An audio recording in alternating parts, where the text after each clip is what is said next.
আজকে আমরা বানাবো মজাদার আচারের স্বাদের ভুনা চিকেন।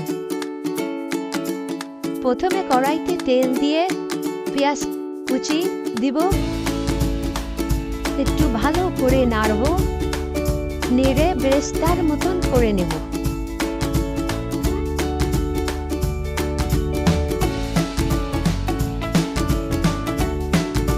বেরেস্তা হয়ে গেলে চিকেনগুলো দিয়ে দিব। চিকেনগুলো আমি একটু বড় বড় পিস করে কেটে নিয়েছি। এবার বেরেস্তার ভিতর চিকেনগুলো দিয়ে ভাজতে হবে। সুন্দর করে ভাজবো যেন বেরেস্তার গন্ধটা চিকেনের ভিতর ঢুকে। সুন্দর করে ভাজতে হবে। দরকার হলে চুলার আঁচটা একটু কমিয়ে নেব, তাহলে চিকেনটা নিচে থেকে পুড়ে যাবে না। এবার অনেকক্ষণ ধরে একটু ভাজতে থাকবো চিকেনটা।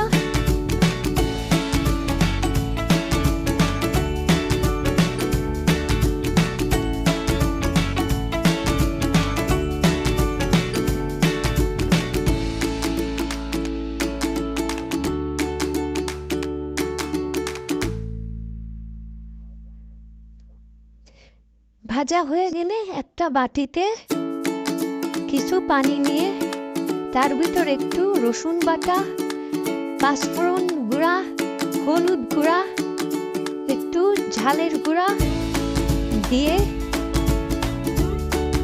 চিকেনের ভিতর দিয়ে দেব। অল্প পানি দেব, কারণ চিকেন থেকে এমনিতেই পানি বেরোবে।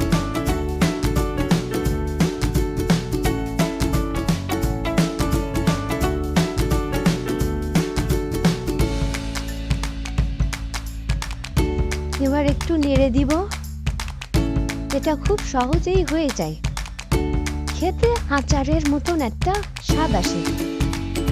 মশলা মাখা পানির ভিতর একটু আন্দাজ করে লবণটাও দিয়ে দিতে হবে। এবার একটু বরফ আসলে আবার একটু এক মুঠো কাঁচা পেঁয়াজ দিয়ে দিব। এই কাঁচা পেঁয়াজটা দিলে একটু স্বাদ হয় অন্যরকম।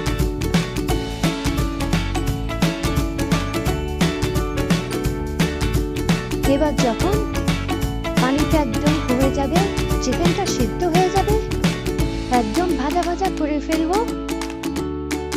এবার শেষের দিকে আবার অল্প একটু গরম মশলা এবং পাঁচফোড়নের গুঁড়াটা দিয়ে দেব। বাজারে কিনতে পাওয়া যায় পাঁচফোড়নের গুঁড়া, আমি সেটাই দিয়েছি। এবার ভালো করে নাড়তে হবে। নেড়ে হয়ে গেল মজাদার আচারি চিকেন পোলা।